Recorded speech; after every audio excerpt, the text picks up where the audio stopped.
Session Chair, General Ahluwalia, my fellow panelists, Mr. Lazar Berman from the Jerusalem Institute of Strategic Studies, General A.K.M. Abdullah Hill, former Commandant of the Bangladesh Staff College, distinguished guests, ladies and gentlemen. Well, over the next 20 minutes, I shall be sharing some thoughts on the strategic trends and military futures, the possible contours of the strategic military landscape that could evolve in the years and decades to come. The Chief of Army Staff in the morning referred to some of these issues in passing. I shall try and dissect them in detail. But let me begin by asking the most fundamental question. Are military futures predictable? Because if they are not, why waste time and energy in trying to analyze their import? So listen to this story about a certain Billy Mitchell. General William Billy Mitchell, an American war hero and pilot during World War I. Immediately after the war, World War I, he, while espousing the cause of air power at sea, claimed that an airplane could sink a battleship. Back then, when airplanes were little more than motorized kites, he was laughed out of the room. Undeterred, he suggested that aircraft carriers should replace battleships, the long-reigning kings of the sea.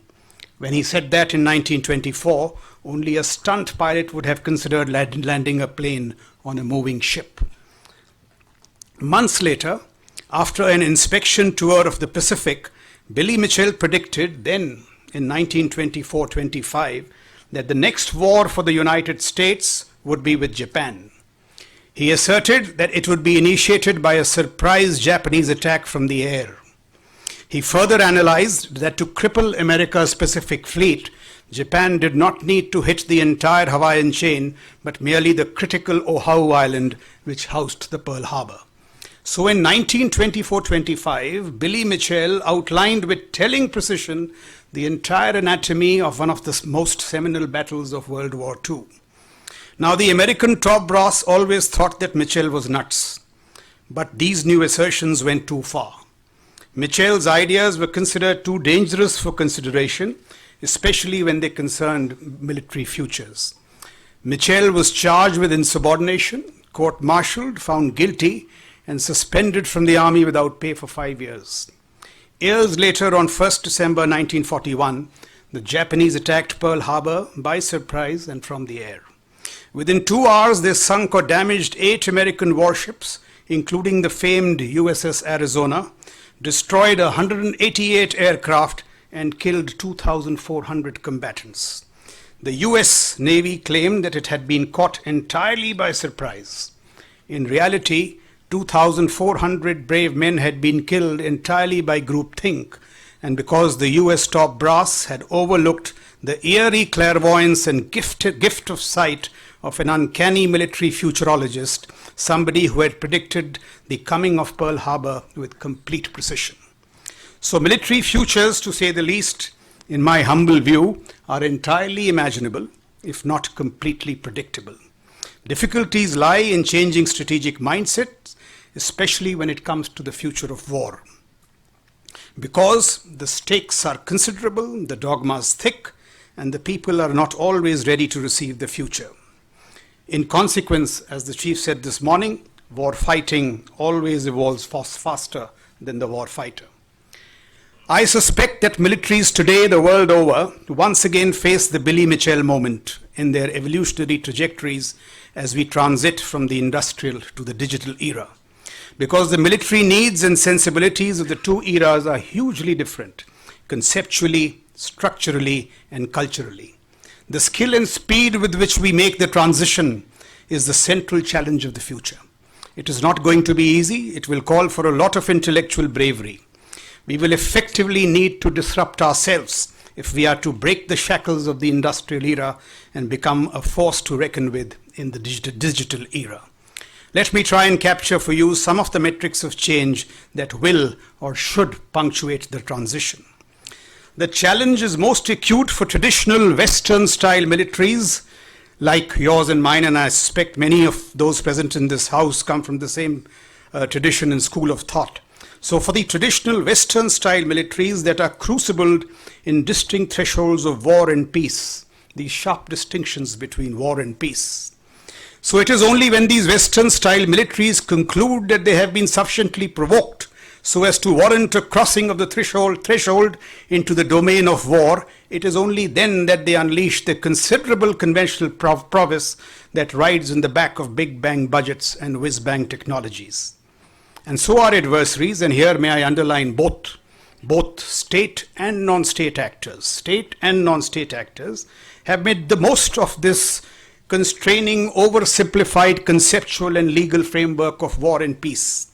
Knowing fully well as to where the strengths of traditional militaries lie, they have chosen to wage battle in virgin terrain, that of the sub-threshold space, and by developing capacities that allow them to secure competitive advantage without altering the state of war and peace. Our adversaries, mind you, are engaging even in great power or state-on-state competition with the same metrics. So the strategic stakes as well are huge, but those battles are waged in the sub-threshold space. General Soleimani's hallowed successes, his iconic status in Iran and in large parts of the Middle East, are a tribute, after all, to his considerable skills in the sub-threshold space. In India, we may well call him the Badshah of the sub-threshold space. China, Iran, Russia, Israel, Syria, and Turkey, in fact, have emerged as consummate practitioners of war in the sub-threshold space.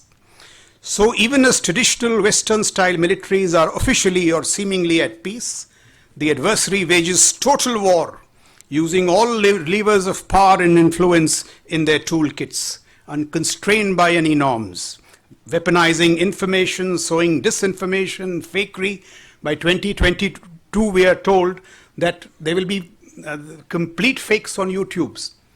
The DARPA today is set up a section which is working precisely to see how to differentiate fakery from reality.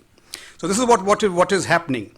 And the other weapons in their toolkit are destabilization, lawfare, diplomacy, use of proxies, mercenaries, infra-aggression, all in the somber zone that is dark and dull, below the threshold of war, as also predominantly, I'm saying predominantly non-kinetic, non-traditional, and non-military.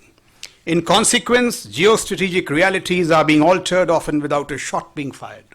China, it is said, has acquired more territory in the South China Sea than what the East India Company held at the peak of its power, all without a shot being fired.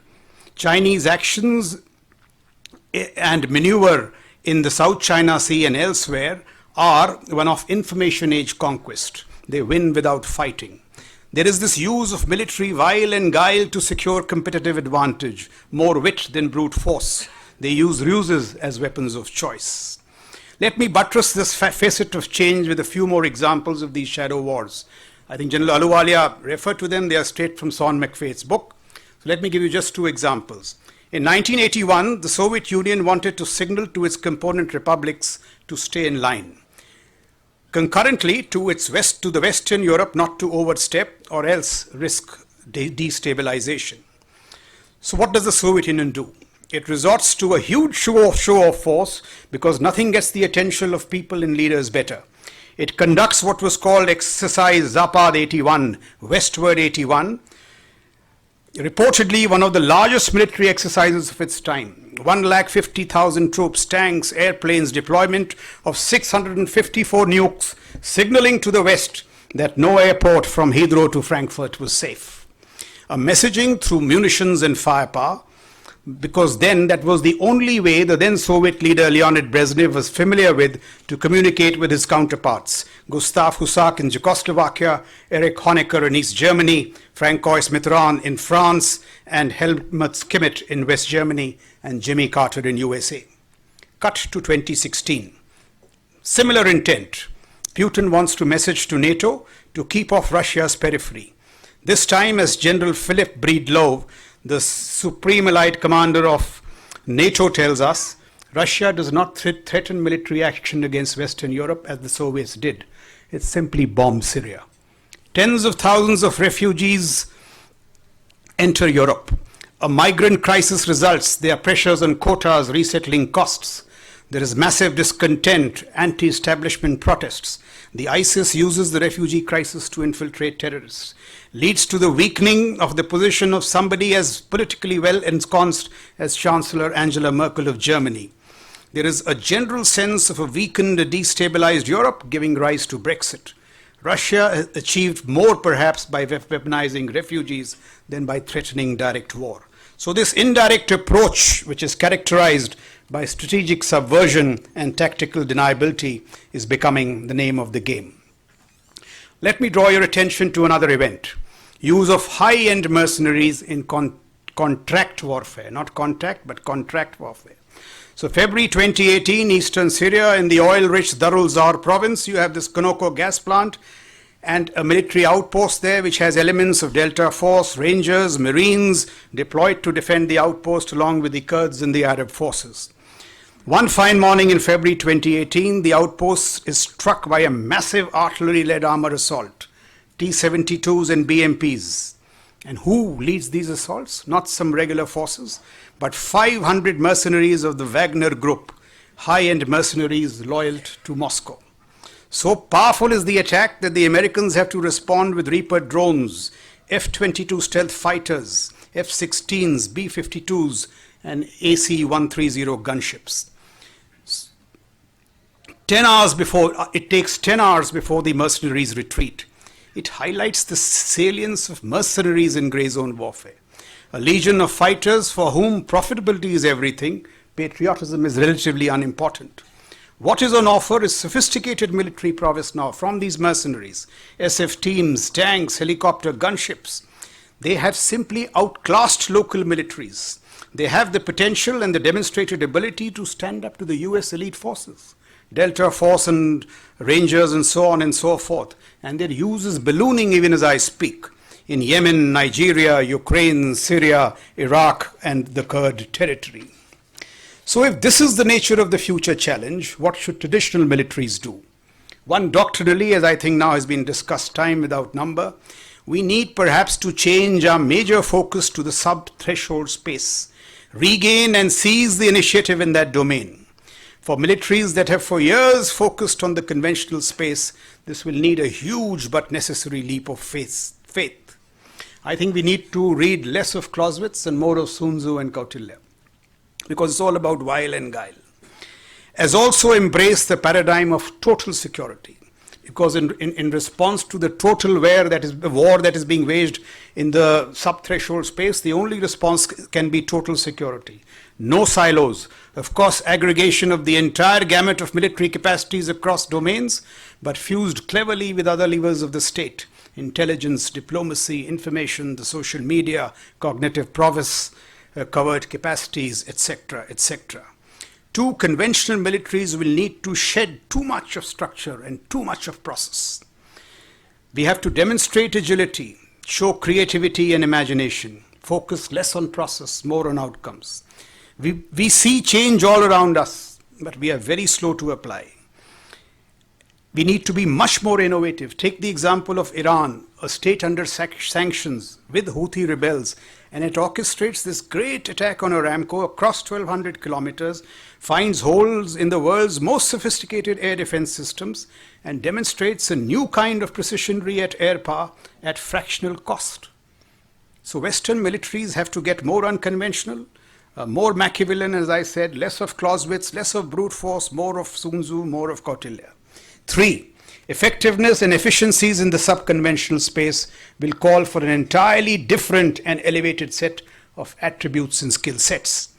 So jointness or jointry were just about good enough to meet the needs of the industrial age military. And this is something which is very relevant in the Indian context. Just as which we are getting joint, in UK the strategic command is being set up to transit the British armed forces from jointry to integration, because jointry is passé.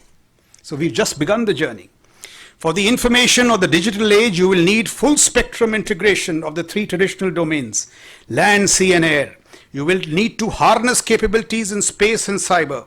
Only then will it be possible to graduate to multi-domain operations, which we so glibly talk about, but is the need of the hour. Little wonder then, as I said, that the UK recently set up a strategic command whose sole objective is to ensure the transitioning of the British Armed Forces from an industrial age joint force to the information age's integrated force. The strategic command has been mandated to strengthen the foundations of integration, both activities and effects within the current force, as also to experiment and develop capabilities and structures. Why do I say experiment?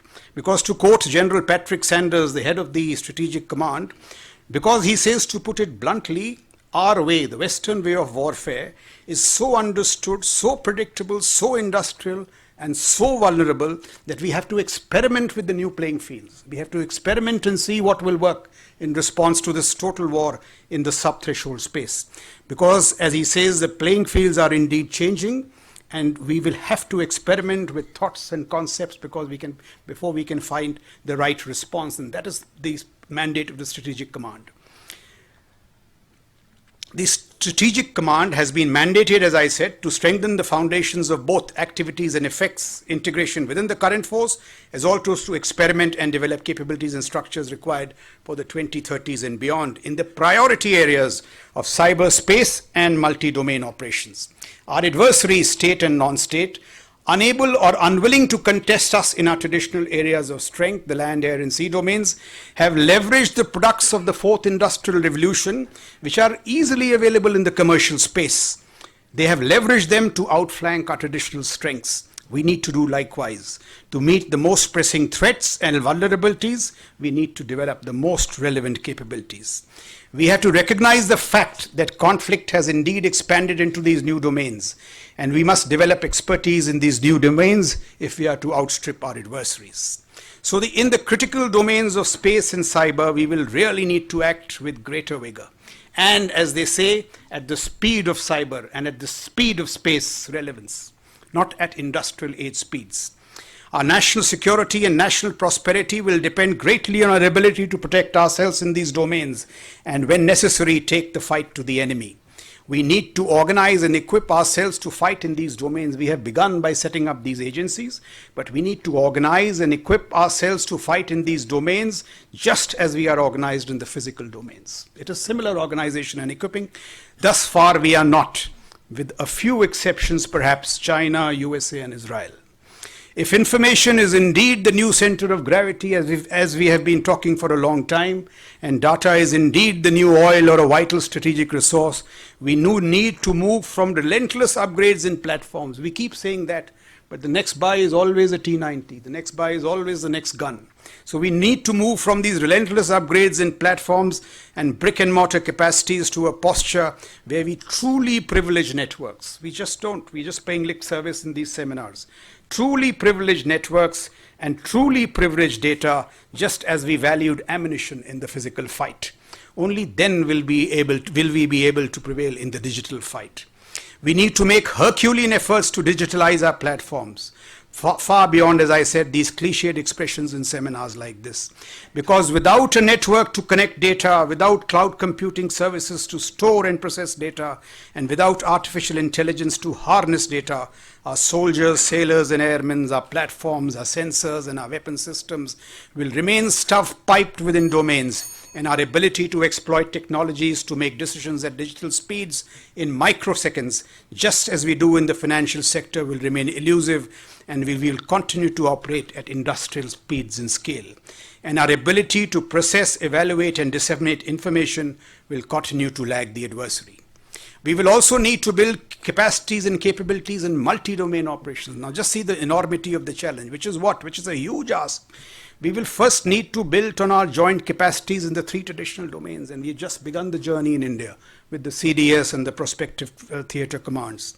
Secondly, we'll have to leverage the military levers in space, cyber, and the cognitive domains.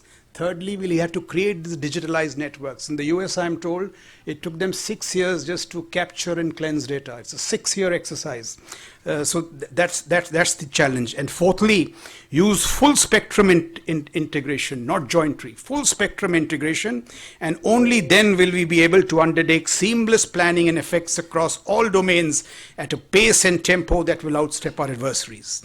So regular forces, cyber forces, space and special forces will need to operate and if necessary fight together while skillfully integrating disruptive technologies. Only then will defense be more than the sum of its parts. Only then would we have acquired true proficiencies in multi-domain operations. What about the capabilities and technologies that the digital forces of tomorrow will need and seek? We've heard of all of them: stealth, autonomy, persistence, machine learning, AI, so on and so forth, swarming, hypersonics. But how do we acquire and induct them into our inventories? Well, first and foremost, we may like to remind ourselves that over the last century, hardly any of the great military innovations, there may be some exceptions, were the direct outcomes of a military requirement. More often than not, they were spin-offs of commercial opportunities and successes. In the digital era too, to get the advanced technologies that we need, we will have to turn to the natural hubs of innovation and technology that reside more naturally in the private sector. We will need to deepen our engagements with the technology giants, the gaming companies, the simulation enterprises, private industries and startups. We'll need to open up a two-way conversation with all these entities, develop models that encourage and share risks. You cannot say that these are my GSQRs today and give this to me tomorrow. It has to be a collaborative venture. Risks have to be shared. If they fail, the risk will also have to be borne by the users. As you know, the era of excessive reliance on specifications is over. Elon Musk says the GSQR is dead because these platforms are already available in the commercial domain. Else, if we don't do this, if we don't engage with the private sector, if we don't change our norms of procurement, we will fall short in our aspirational reach towards excellence in digital age combat. We may meet it in industrial age combat. If we are to achieve these rather grandiose aims, we will also need to recruit from a more diversified skill set while placing a huge premium on talent. Do remember, for example, that in many of the domains today, IT, space, so on and so forth, the armed forces are competing for the same talent pool. We have to learn to be agile and deft competitors in recruiting. We will need a cultural renaissance of sorts to create integrated career structures, blending civil and military talents, offering flexible options, especially in domains like cyber and AI. The Britain, I am told, has already begun this their first attempt at creating these blended civil and military career structures in their AI and IT forces. We will also need to reevaluate and revisit the fundamental drivers of the wider ecosystem needed to embellish our prospects in the digital era. What steel and cement were to the industrial era, I'll just take 2 minutes more, rare earths will be to the digital era. Little wonder then Deng Xiaoping some decades ago had observed that there is oil in the Middle East, but there are rare earths in China. As of 2019, China leverages 90% of the world's rare earth stocks, which are used in everything for products of the digital era, from smartphones to hard drives to components of radars and advanced weapon systems. Little wonder then that the Chinese military is best poised to exploit the opportunities of the digital era. The last point I wish to make is with regard to the growing military burdens. Take India, for instance. Till such time that we are faced with the prospect of unsettled borders, which are live and active, the burdens of continentality in our national security outlook will be undiminished. There are growing demands on maritimity, the aerospace and others emerging domains that we spoke of, all in an era of shrinking budgets. So if we are to embrace these sunrise technologies of the future and successfully, and we must simultaneously need to identify and retire legacy sunset capacities. You can't have both. Perhaps that's already happening when General James Michael Holmes, head of the US Air Combat Command, tells us that they are considering replacing manned fighters with unmanned UAVs. The next generation air dominance aircraft in US, the US is considering going without a pilot in the cockpit. So we'll need to identify these legacy systems, aircrafts, manned aircraft, large-scale armor, less of guns, more of rockets. If we are so identify sunset capacities, only then will you be able to embrace sunrise technologies. To conclude, therefore, change is upon us as like never before. It is monumental and sustained. Modernization is merely incremental.